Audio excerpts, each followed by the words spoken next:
Indian corporate की दुनिया में कभी कभी ऐसे वॉर्स होते हैं जो सिर्फ बोर्ड रूम्स तक सीमित नहीं रहते बल्कि आम आदमी की जिंदगी को शेप देते हैं। ये कहानी है दो बिजनेस टाइटन्स की, मुकेश अंबानी और नुस्ली वाडिया। एक तरफ है रिलायंस का एम्पायर और दूसरी तरफ है वाडिया फैमिली का legacy. Coke versus Thums Up, Air India versus private airlines. ये एक ऐसा कॉर्पोरेट वॉर है जो पैसा, पावर और इंडियन कंज्यूमर के चॉइसेस के लिए लादा गया। 90s का इंडिया, इकोनॉमी नए रिफॉर्म्स की तरफ बढ़ रही थी, नए डोर्स ओपन हो रहे थे फॉरेन इन्वेस्टमेंट के लिए, मार्केट में नए नए प्लेयर एंटर हो चुके थे और इंडिया ग्लोबल अटेंशन का सेंटर बन रहा था। इसी दौरान कोका कोला इंडिया में वापस आई एक ग्लोबल जायंट के रूप में, ready to take over the Indian soft drink market. लेकिन ये वह इतना सिंपल नहीं था। कोका कोला अपने पहले अटेम्प्ट 1977 में फेल हो चुका था। मार्केट से एग्जिट के बाद थम्स अप जैसे लोकल ब्रांड्स ने इंडियन मार्केट में स्ट्रॉन्ग ग्रिप बना ली थी और ये ग्रिप सिर्फ टेस्ट का नहीं बल्कि लोगों के इमोशंस और लॉयल्टी का भी था। थम्स अप यूनाइटेड ब्रेवरीज के अंडर नुस्ली वाडिया के हाथ में था। ये ब्रांड सिर्फ सॉफ्ट ड्रिंक का नहीं था, ये एक सिंबल था इंडियन यूथ के रिबेलियन का, एक मसाला टेस्ट का और एक देसी प्राइड का। हर Indian house hold, college campus और रोड साइड स्टॉल पर थम्स अप की बोतल प्रेजेंट थी और अब कोका कोला के एग्रेसिव रिटर्न के साथ एक कंपटीशन का स्टेज सेट हो गया था। कोका कोला का प्लान सिंपल था, ग्लोबल एक्सपर्टीज, ब्रांड पोजिशनिंग और हैवी एडवर्टाइजमेंट करके इंडियन मार्केट में डोमिनेट करना। रिलायंस इंडस्ट्रीज का स्ट्रेटेजिक इन्वॉल्वमेंट, डिस्ट्रीब्यूशन और सप्लाई चेन सपोर्ट ये उनके प्लान को और स्ट्रॉन्ग बनाता। लेकिन नुस्ली वाडिया और थम्स अप का एक सीक्रेट वेपन था लोकल इनसाइट्स और डीप कस्टमर कनेक्ट। एडवर्टाइजिंग का वॉर शुरू हुआ। कोक ने अपने स्लिक इंटरनेशनल स्टाइल एड्स को लॉन्च किया, लेकिन थम्स अप ने ह्यूमर, अपने देसी टच और यूथ अपील का काउंटर दिया। टीवी स्क्रीन और बिलबोर्ड्स भर गए कंपटीशन के मैसेज से। लोगों ने कोक को देखा लेकिन थम्स अप के टेस्ट और ब्रांड की लॉयल्टी को चूज किया। एक और इंटरेस्टिंग चीज ये भी थी प्राइसिंग वॉर। कोक अपने प्रीमियम प्राइस पे जा रही थी जबकि थम्स अप ने अफोर्डेबल स्ट्रेटेजी को अडॉप्ट किया और मार्केट शेयर को मेंटेन किया। और फिर हुआ एक ड्रामेटिक ट्विस्ट। कोका कोला ने फाइनली थम्स अप को एक्वायर कर लिया, लेकिन एक डील के साथ, ब्रांड को अलाइव रखा जाए और टेस्ट को बिल्कुल सेम रखा जाए। लेकिन ये सिर्फ सॉफ्ट ड्रिंक्स का स्टोरी नहीं था, ये एक इंडियन कंज्यूमर साइकोलॉजी और मार्केट डायनेमिक्स का टेस्ट भी था। लोगों ने ग्लोबल ब्रांड को अप्रिशिएट किया लेकिन लोकल टेस्ट और लॉयल्टी को चूज किया। कोक के लिए ये एक लेसन था, इंडिया में सक्सेस के लिए सिर्फ मार्केटिंग और ब्रांड पावर काफी नहीं है, लोकल अंडरस्टैंडिंग और कंज्यूमर कनेक्ट का होना भी जरूरी। और इस बैटलफील्ड में जो प्लेयर सबसे ज्यादा इंपॉर्टेंट थे वो थे एम्प्लॉयज और ग्राउंड स्टाफ। थम्स अप के डिस्ट्रीब्यूशन टीम ने हर सिटी, हर टाउन में ड्रिंक का सप्लाई इंश्योर किया, प्रमोशनल कैंपेन चलाए और कस्टमर फीडबैक को ब्रांड स्ट्रेटेजी में इंटीग्रेट किया। ये लोग सिर्फ काम नहीं कर रहे थे, ये एक मिशन के लिए काम कर रहे थे, इंडियन प्राइड और ब्रांड लॉयल्टी को प्रोटेक्ट करना। और ये बार हमें दिखाता है कि कॉर्पोरेट स्ट्रेटेजी में ह्यूमन फैक्टर कितना इंपॉर्टेंट है। बोर्ड रूम के डिसीजंस, मार्केटिंग स्ट्रेटेजीज और प्राइसिंग प्लान का इम्पैक्ट तभी फुली विजिबल होता है जब वो ग्राउंड लेवल पर एग्जीक्यूट हो। कोक वर्सेस थम्स अप में ये ग्राउंड एग्जीक्यूशन और एम्प्लॉय एंगेजमेंट एक मेजर फैक्टर था। अब बात करते हैं इंडियन स्काइज की तरफ, एविएशन इंडस्ट्रीज। एयर इंडिया जो गवर्नमेंट के कंट्रोल में थी, डिकेड से इंडियन स्काइज में फ्लाइंग कर रही थी पर प्रॉफिटेबिलिटी के नाम पर स्ट्रगल कर रही थी। इनएफिशिएंसी, हाई ऑपरेटिंग कॉस्ट और पुअर सर्विस क्वालिटी, ये इश्यूज एयर इंडिया को हमेशा हॉन्ट करते रहे। कैबिन क्रू और पायलट्स का मोरल लो था और फ्रीक्वेंट डिलेज और बैड सर्विस की वजह से कस्टमर ट्रस्ट में गैप आ रहा था। प्राइवेट एयरलाइंस का एंट्री हुआ 90s में। गो एयर, जेट एयरवेज जैसे प्लेयर्स ने इंडियन स्काइज में एक नया चैप्टर लिखना स्टार्ट किया। नुस्ली वाडिया और उनकी बिजनेस विजन ने प्राइवेट एयरलाइंस कंपटीशन का स्ट्रॉन्ग फेस बनाया।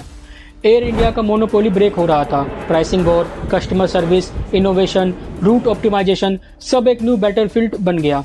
रिलायंस भी अपनी वेंचर्स के थ्रू एविएशन में इंटरेस्ट दिखा रहा था और अंबानी के स्ट्रेटेजिक मूव से कंपटीशन और इंटेंस हो गया। बोर्ड रूम्स में डिस्कशंस इंटेंस थे, कौन से प्रॉफिटेबल रूट्स ले जाएं, इंटरनेशनल टाई अप्स कैसे कराएं, फ्लीट का मॉडर्नाइजेशन कैसे हो और कॉस्ट कैसे ऑप्टिमाइज करें। यह कॉर्पोरेट वॉर सिर्फ मार्केट शेयर के लिए नहीं बल्कि इंडियन कंज्यूमर के लिए बेटर फेयर्स और सर्विसेज प्रोवाइड करने के लिए भी था। एयरलाइंस इंडस्ट्रीज में एक नया लर्निंग कर्व स्टार्ट हुआ। कस्टमर सेटिस्फैक्शन, एफिशिएंसी, पंक्चुअलिटी और इनोवेशन के इम्पोर्टेंस का रियलाइजेशन हुआ। और ये वॉर्स हमें एक इम्पोर्टेंट लेसन देते हैं, लोकल एडवांटेज और कंज्यूमर कनेक्ट ग्लोबल जायंट्स को भी चैलेंज कर सकता है। वाडिया फैमिली की इंडियन रूट्स और कंज्यूमर अंडरस्टैंडिंग ने थम्स अप को सर्वाइव करवाया। एयर इंडिया के साथ प्राइवेट एयरलाइन कंपटीशन ने इनोवेशन को एक्सीलरेट किया और कस्टमर सेंट्रिक सर्विसेज का इवोल्यूशन हुआ। आज के टाइम में अंबानी और वाडिया दोनों ही अपने रिस्पेक्टिव इंडस्ट्रीज में आइकॉनिक फिगर्स बन चुके हैं। कोक के ग्लोबल प्रेजेंस के साथ थम्स अप की लेगेसी भी स्ट्रॉन्ग है। प्राइवेट एयरलाइंस ने इंडियन एविएशन को मॉडर्न और कॉम्पिटिटिव बनाया, लेकिन जो स्टोरी हमने देखी वो सिर्फ बिजनेस का नहीं बल्कि स्ट्रेटेजी, कल्चर, ह्यूमन इंसाइट और मार्केट डायनेमिक्स का भी है। और एक इंटरेस्टिंग एंगल है मार्केटिंग और एडवर्टाइजिंग वॉर का डिटेल पर्सपेक्टिव। कोक ने सेलिब्रिटी एंडोर्समेंट, स्लीक विजुअल्स और इंटरनेशनल कैंपेन का यूज किया। थम्स अप ने देसी टच, ह्यूमर और मसाला टेस्ट को हाईलाइट किया। ये मार्केटिंग बैटल एक क्लासिक एग्जांपल है कि कैसे ब्रांड मैसेजिंग और कंज्यूमर परसेप्शन वॉर में डिसाइड करते हैं कि कौन जीतेगा और कौन लूज करेगा। एक और क्रिटिकल फैक्टर था डिस्ट्रीब्यूशन नेटवर्क और सप्लाई चेन।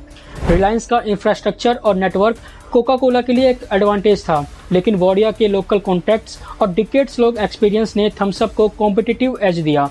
ये स्टोरी हमें सिखाती है कि सप्लाई चेन और लॉजिस्टिक्स का स्ट्रेटेजिक इंपॉर्टेंस कॉर्पोरेट सक्सेस में कितना क्रिटिकल है और एम्प्लॉय इनोवेशन और मोरल को अंडर एस्टिमेट नहीं किया जा सकता। थम्स अप के मार्केटिंग टीम ने हर सिटी में क्रिएटिव कैंपेन्स चलाए, स्ट्रीट लेवल प्रमोशन ऑर्गेनाइज किए और यूथ कनेक्ट को स्ट्रेंथन किया। एयरलाइंस में भी ग्राउंड स्टाफ और क्रू ने ऑपरेशनल चैलेंजेस को टैकल किया और कस्टमर एक्सपीरियंस को इनहेंस करने में अपना रोल प्ले किया। ये वॉर सिर्फ नंबर और स्ट्रेटेजीज का नहीं था बल्कि इमोशंस और लेगेसी का भी था। कंज्यूमर लॉयल्टी, कल्चरल प्राइड और मार्केट अंडरस्टैंडिंग ने फाइनल आउटकम को डिफाइन किया। और ये एक इम्पोर्टेंट लेसन है, ग्लोबल जायंट्स के लिए भी लोकल इंसाइट्स और ह्यूमन टच का होना जरूरी है। और अब हम थोड़ा और डिटेल में जाते हैं कोक के मार्केटिंग कैंपेन्स और थम्स अप के काउंटर स्ट्रेटेजीज। कोक ने इंटरनेशनल स्टार पावर का यूज किया, स्लिक विजुअल्स और मॉडर्न लाइफस्टाइल को प्रमोट किया। थम्स अप ने स्ट्रीट कनेक्ट, ह्यूमर और यूथ रिवेलियन का मैसेज दिया। रोड साइड स्टॉल से लेकर कॉलेज कैंटीन्स तक थम्स अप का ब्रांड प्रेजेंस हर जगह दिख रहा था। प्राइसिंग स्ट्रेटेजी में भी दोनों ब्रांड्स एग्रेसिव मूव्स कर रहे थे। कोक प्रीमियम प्राइसिंग अडॉप्ट कर रही थी, वाडिया ने मार्केट पेनिट्रेशन और अफोर्डेबिलिटी का कॉम्बो यूज किया। ये वॉर सिर्फ टेस्ट का नहीं बल्कि स्ट्रेटेजी, पोजीशनिंग और एग्जीक्यूशन का भी था। और फाइनली ये वॉर्स एक लेसन देते हैं, ब्रांड लॉयल्टी और कंज्यूमर इंसाइट का पावर ग्लोबल जायंट्स के लिए भी चैलेंज क्रिएट कर सकता है। अंबानी और वाडिया की राइवलरी ने इंडियन बिजनेस लैंडस्केप को रीडिफाइन किया और हमें बिजनेस की रियल स्टोरीज का ग्लिम्स दिया। तो ये थी कहानी एक कॉर्पोरेट वॉर की जो बोर्ड रूम से शुरू हुई और हर इंडियन के घर में फील की गई।